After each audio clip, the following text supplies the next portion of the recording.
Africa, Greenpeace's research ship Esperanza has been exploring the Amazon reef, which was only discovered in 2016 despite being one of the largest in the world.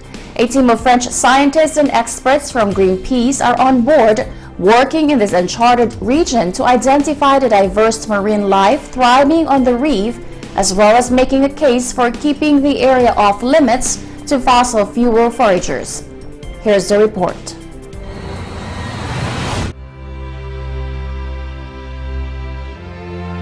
Off the coast of French Guiana lies one of the world's largest coral reefs, only recently discovered. The Esperanza, part of Greenpeace's fleet, has come to explore this unique and extensive ecosystem. On board, scientists scan the waves from sunrise to sunset.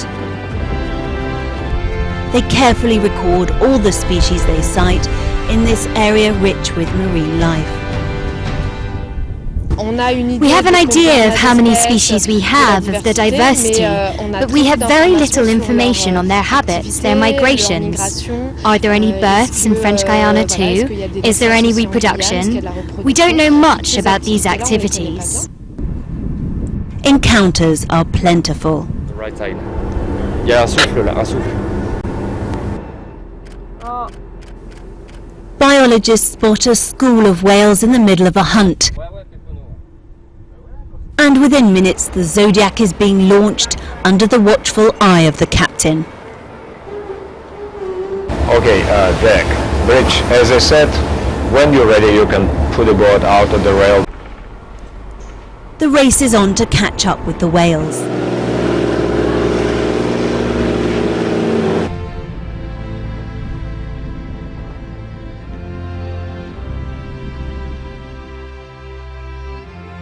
Between the tuna and sharks, scientists observed the Bride's whale for the first time in this area. A rare species, they grow up to 16 meters long. This is proof for these naturalists that the area is far from being an oceanic desert. If they feed here, it is because they are important areas for the survival of species. So inevitably, if there are too many disturbances, they will have to leave these areas, and it is not easy for them to find the same conditions in other areas. So it really can affect the survival of certain species. The word survival might sound strong, but the threat from fossil fuel foragers is very real. Tiago Almeida is from Brazil, where the Bolsonaro government wants to sell several hundred oil concessions on the Brazilian part of the reef. In white, you can see the Great Amazon Reef System. Here, these squares are blocks that the National Oil Agency want to sell to oil companies here in Brazil. We are talking about a unique ecosystem not seen anywhere else in the world, and that we barely know, and it's already under threat from oil. A lot of oil would come to French Guiana. If we look at the oil spill modeling done by the companies themselves, you can see that the threat is real.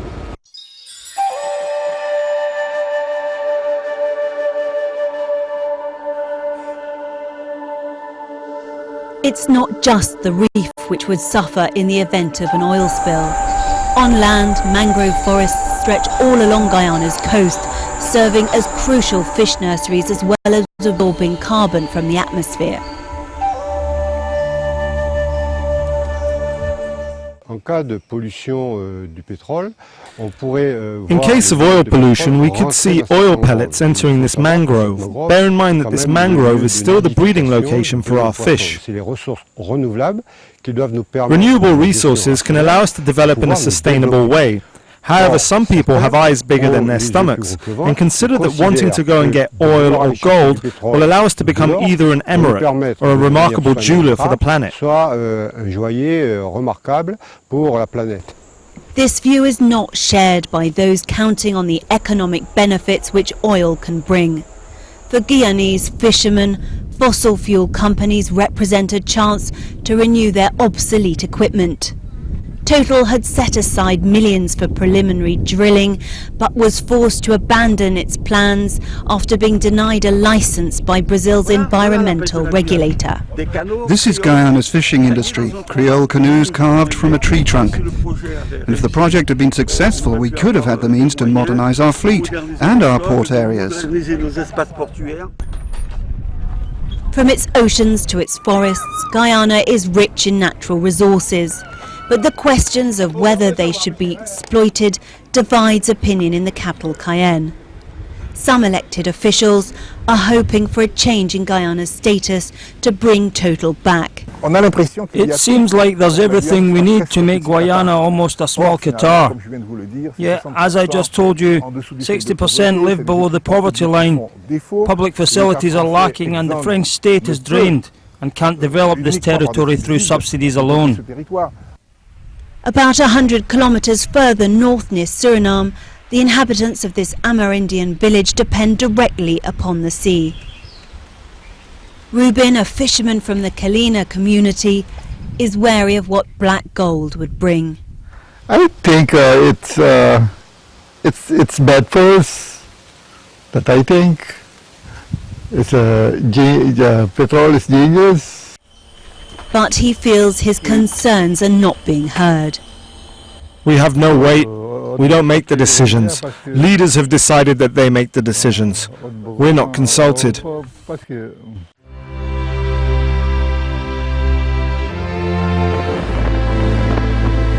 The fragility of the Amazon reef underlines the urgency of reaching an international agreement. Experts on board Esperanza hope their findings will convince decision makers to sign an ambitious treaty to protect the oceans. The non-profit Progetto Tamar expresses its concern over the impact of a huge oil spill on the lives of sea turtles off Brazil's northeastern coast. The spill may have involved a ghost ship carrying Venezuelan oil in breach of U.S. sanctions. Ao encontrar com a mancha de óleo, eles vão ficar presos e não vão vencer essa etapa da vida deles, né? Então, o primeiro impacto é esse, é físico. Existem outros complicantes, que são as intoxicações, inalações, né? Mas o primeiro impacto, e que nesse momento a gente está tentando evitar, é esse físico, essa barreira física que impede os filhotes de chegarem ao mar. Cerca de 10 filhotes ao longo aqui da Bahia, né, que foram afetados pela mancha de óleo. Então, dentro do número de filhotes nascidos, esse é um número pequeno, né? Mas a gente está monitorando isso para acompanhar e ajustando o manejo adequadamente. An expert close to the probe into the disaster said a huge oil spill of Brazil's northeastern coast may have involved a, quote, ghost ship carrying Venezuelan oil in breach of U.S. sanctions. Brazil has accused its South American neighbor of responsibility for the leakage that began in early September and affects a 2,000-kilometer or 1,200-mile stretch of the Atlantic coast. Charges Venezuela's state oil giant PDVSA denies. Describing the incident as, quote, very complex and unprecedented, Brazil's Navy says it is investigating lots of hypotheses for the cause of the massive spill, including a ship accident.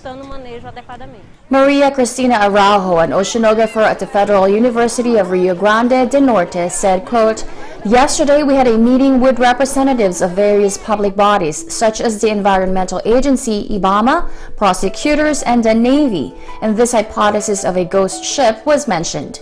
It will be a cargo ship sailing illegally, following little-known shipping routes, and will be carrying Venezuelan oil despite sanctions. Venezuela, a once rich oil-producing nation, is in the grip of an economic crisis and a political standoff between President Nicolas Maduro and opposition leader Juan Guaido. The situation has worsened with successive rounds of U.S. sanctions against Maduro's government, including steps that have severely curbed its oil exports. Brazil's Environment Minister Ricardo Salles told a congressional commission last week that the oil, quote, probably came from Venezuela, citing a report from state oil giant Petrobras. Petrobras, which is involved in the cleanup, has said the oil was, quote, neither produced nor sold by the Brazilian company. The oil has appeared in all 9 of Brazil's northeastern states, a poor region with an economy that depends largely on tourism at its picturesque beaches. So far, 200 tons of oil have been scraped off affected beaches. Brazil's President Jair Bolsonaro has asserted that the oil spill was the work of criminals. But Araujo said it was more likely an accident leak. She said, quote, "We have never seen in Brazil a disaster of such magnitude which affects such an extensive area." According to IBAMA, at least 13 turtles have been found dead. The NGO Verdaluz has reported 21 turtle deaths in Ceará alone as a result of the spill. Tomar, a group dedicated to the protection of sea turtles, has said the leakage was, quote, "the worst environmental tragedy it has encountered since its formation in 1980. At the end of a 2-day artistic workshop, school children in Kinshasa, the capital of the Democratic Republic of Congo, presented their artwork about pollution in their city. The exhibition took place at the French Institute and was accompanied by a performance by young slam poets, who also expressed concern over the city's pollution problem. Nous étions au nombre de 8 artistes et chacun de nous a eu à entretenir 2 ateliers avec ses enfants qui ont été appelés à penser de tout ce qui se passait à Kinshasa, tout ce qui est infrastructure, embouteillage, mauvaise circulation, des rivières mal entretenues. C'est ce qui a été à la base de l'imagination des enfants. Et j'ai voulu m'exprimer sur la pollution de l'eau, parce que le fleuve Congo est très pollué et on ne respecte pas beaucoup les signalisations. On traverse un peu partout, on jette ses déchets dans la rue. Mais j'ai voulu un peu parler de tout ça en m'exprimant avec l'œuvre. Entre belle et poubelle, on l'appelle Kin Label. Elle a aussi ses côtés poubelles. Elle a de paroisses, des terrasses. C'est tout cela qui caractérise les souvenirs de mon enfance que j'ai connu ici dans cette ville. Premièrement, il faut que la ville change, il faut qu'il y ait des endroits modernes, il faut que la ville se développe du jour au jour, il faut qu'il n'y ait plus des endroits délabrés pour que la ville soit présentable. Il y a des... Meanwhile, in Guatemala, a small village in the north of the country is dedicated to selling Sate palm leaves, a green heart-shaped ornamental plant indigenous to the region, in exchange for preserving the country's main forest reserve and its environment. Y el destino pues que es una planta ornamental que lo utilizan para adornos florales en las iglesias luteranas de los Estados Unidos.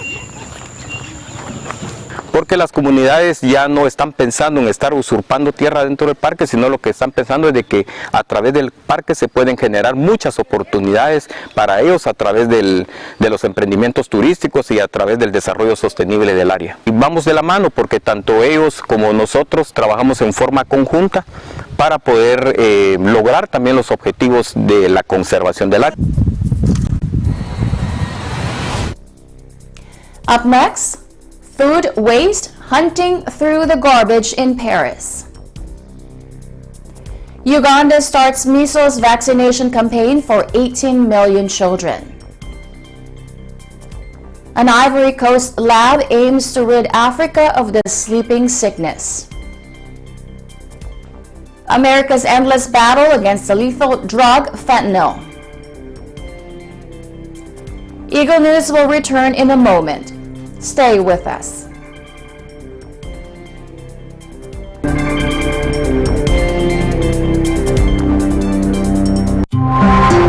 Net25 available in the Middle East on OSN.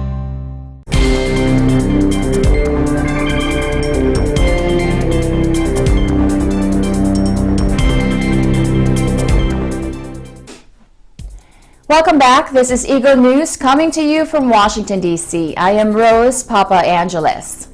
In Paris, on the eve of the National Day for the Prevention of Food Waste, Arash de Rambarch, one of the initiators of the law forcing major retailers to give unsold items to charity, checks that it is being properly applied. He inspects the bins around supermarkets in Paris, accompanied by a bailiff. Infraction avec la loi. Non, j'entends pas. Vous êtes en infraction avec la loi sur le gaspillage alimentaire, monsieur. Ce que vous faites est inadmissible. On constate que vous avez jeté des aliments qui sont consommables. Et on va porter plainte. Pour le 14, monsieur, on va porter plainte contre votre supermarché. D'accord? C'est votre problème. Non, pas du tout. Non. Pas de discussion. La grande distribution ne peut plus discuter aujourd'hui. Elle doit appliquer la loi. Et encore une fois, toutes les enseignes qui appliqueront cette loi seront nos alliés. Toutes les enseignes qui refuseront de l'appliquer seront nos adversaires et nous les ferons plier. Salade en entrée avec des crevettes, t'as un petit yaourt en dessert. Moi je sais pas pourquoi on met la bouffe à la poubelle. Pourquoi? C'est illégal de mettre la bouffe à la poubelle. In other news, Uganda is aiming to vaccinate over 18 million children for measles and rubella. Health Minister Jane Ruth Aceng says the aim is to curtail a recent outbreak of measles while also introducing the rubella vaccine into the, quote, routine immunization schedule.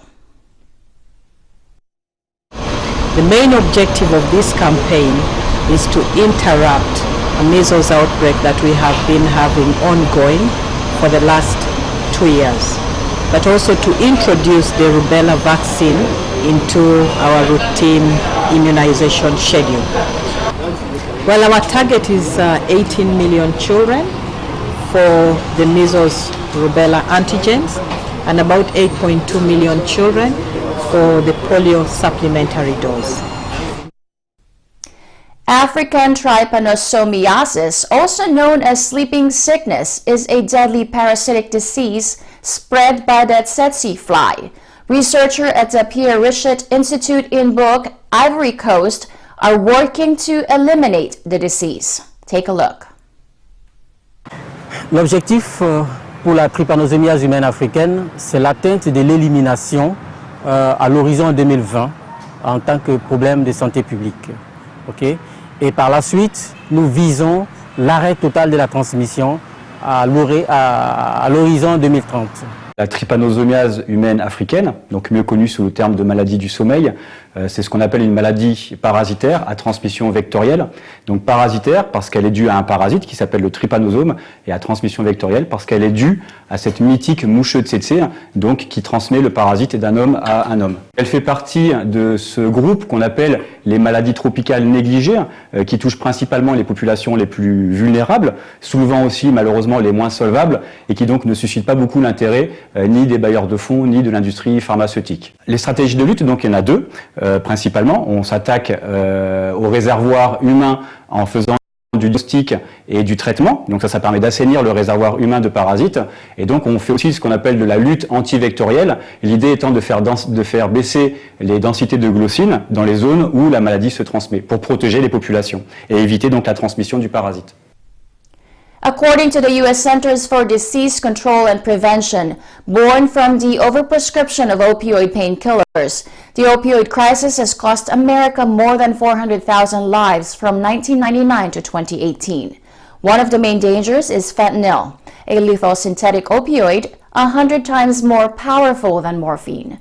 The U.S. is fighting an endless battle to stop it from flowing in. Here's the report. More than 1 million letters and packages pass through JFK Airport every day, making it an unexpected frontline in America's opioid crisis. What's happening is the officers are reviewing X-ray images of the parcels and making decisions on whether or not the parcel should be open for physical exam. Since 2016, one of the top priorities for border agents is to prevent illegal fentanyl from entering U.S. territory. 50 times stronger than heroin, this synthetic opioid is responsible for tens of thousands of fatal overdoses in America every year. With a thriving market on the dark web, it arrives in powder form or pressed into tablets, like these pills from India. It's not an easy task interdicting something like fentanyl, a narcotic like fentanyl, in the male environment, because it can come in very small quantities. It's not like heroin and cocaine where you're dealing with 5, 10, 15, 20 kilos. One of our most unique interdictions is that we encountered The musical greeting cards that you would purchase, and it has the little mechanism in there to play a song when you open them, as little as 2 or 3 or 4 grams secreted into envelopes into that particular part of the card. Even a pinch can be deadly, so agents have had to adapt. They use laser technology to avoid coming in contact with dangerous substances. The facility now carries naloxone or Narcan, the opioid overdose reversal drug. Fentanyl was introduced to the U.S. market in the 60s as an anesthetic. But in the late 90s, with overprescription of opioid pain medication, addiction spread and it started creeping into the illegal drug markets. Fentanyl is wholly made up of chemicals, making it much faster to produce than heroin and just about 1/10 of the cost. That, and its powerful high, have made it attractive to dealers who now splice it into other drugs, putting users at risk.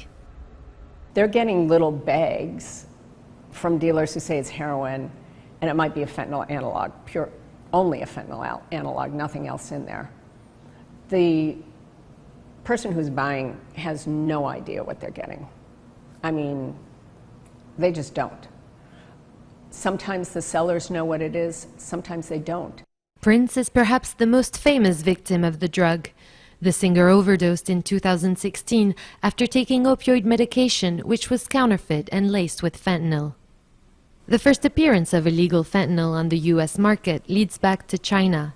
It's still the main source of the precursor chemicals needed to make the drug, but since 2005 most production has shifted to Mexico.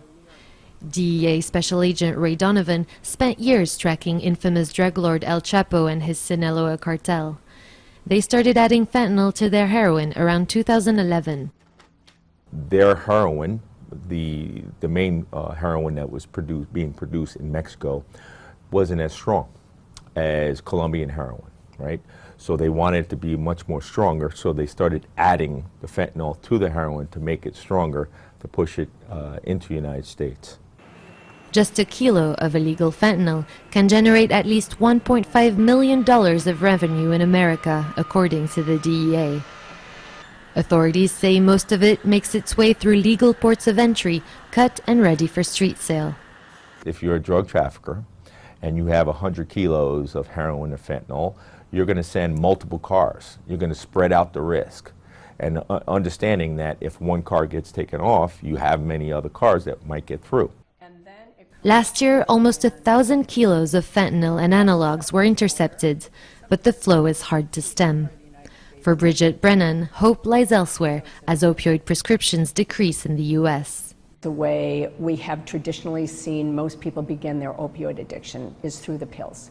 So if we can close that gate, my hope is that fewer people will become addicted, fewer people will be seeking heroin and fentanyl. President Donald Trump declared the opioid crisis a public health emergency less than a year after taking office. Under pressure, China has now designated all forms of fentanyl as controlled substances. But its precursors are still legal and eventually make their way to a profitable U.S. market. That is today's Eagle News. Join us again tomorrow for stories that matter to you. Visit our websites at eaglenews.net and eaglenewslive.com. Follow us on Twitter at twitter.com/eaglenews and on Facebook at facebook.com/eaglenews. Thank you for watching. I am Rose Papa Angeles and I am one with... Nasulubaw ito ang Agila Pilipinas sa ulo ng mga balita.